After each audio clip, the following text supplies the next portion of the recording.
Hi everybody and welcome back to the Ventures Tribute guitar build, and today what we're going to be doing is putting the Ventures logo onto the headstock. I ordered these logos from the States. Came with the Mosrite logo. We're obviously not going to be using that, it's not a Mosrite, but it's just a Ventures Tribute. So just using the Ventures logo up the top there. Now what you do with these is you soak them in water for around about half a minute or so, just so it loosens off the backing paper. Before you actually do that, it's a good idea to give them a spray with some clear lacquer, and that just makes sure that the printing doesn't bleed when you put it into water.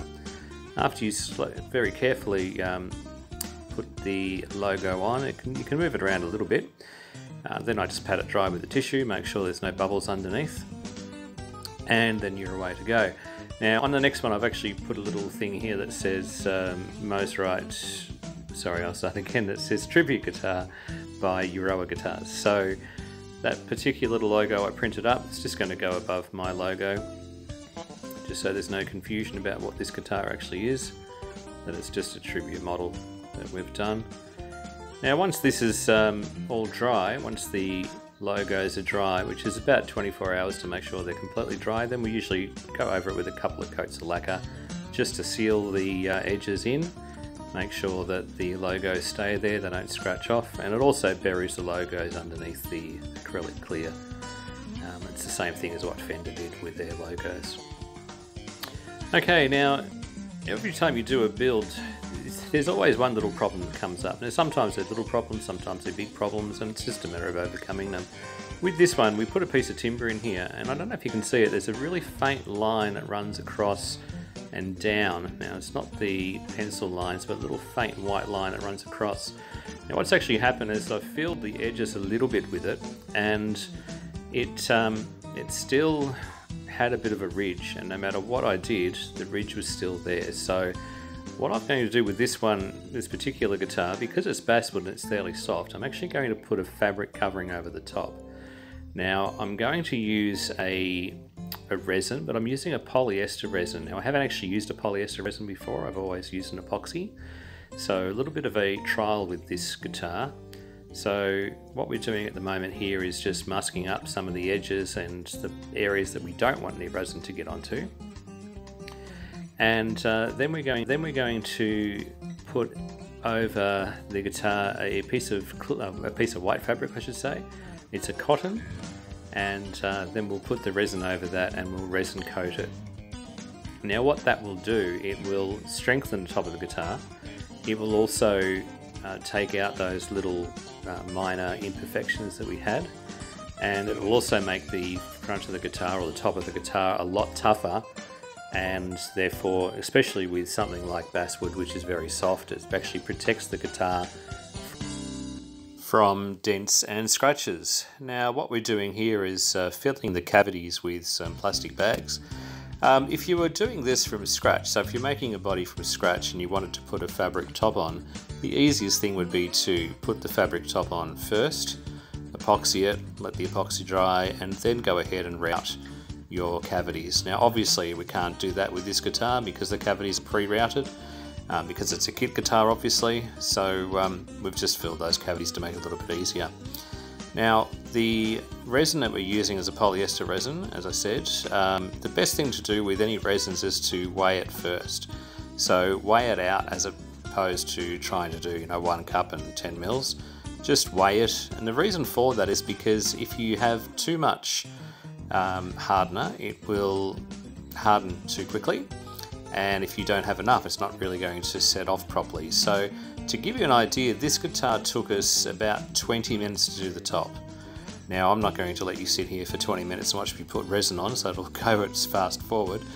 But that gives you an idea how long it takes. Now the normal working time for this resin is around about 30 minutes. So you really want to get your quantities correct. If you don't, you could be in all sorts of strife. Now I don't actually glue the fabric down onto the guitar tops before I apply any resin. Now I did a video years ago about putting fabric onto guitars, and a few people asked me why I don't glue it down. Well, there's a couple of reasons. The first one is that I don't really want to be using a glue that may or may not have some sort of reaction with the resin that I'm using.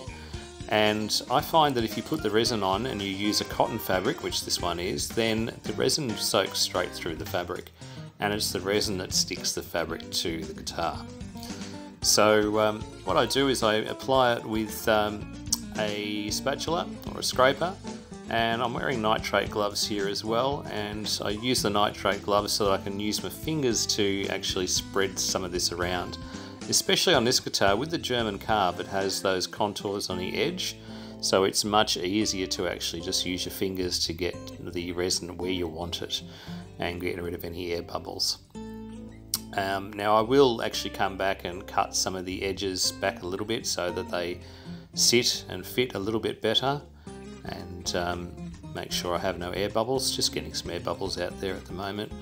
Just making sure it's all flat. It's quite amazing though how much you'll find fabric will actually stretch and follow the contours of a guitar.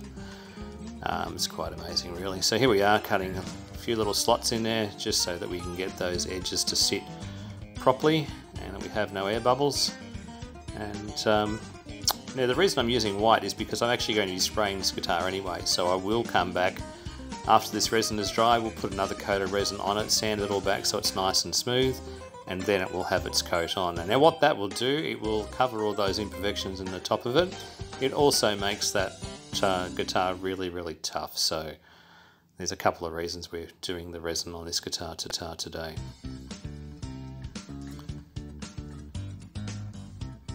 Just making sure we have everything covered.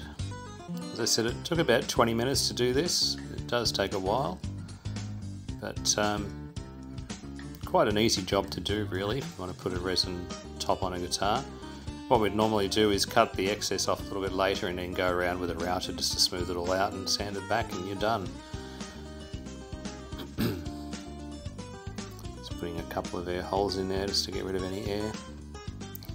Now once this is done, I'll show you what the guitar top looks like once the resin has actually dried or semi-dried. It's coming up now. Once it's semi-dried like this, we just cut the excess off and then we'll put another coat over the top, another coat of resin, and then sand it all back, ready for its top coat.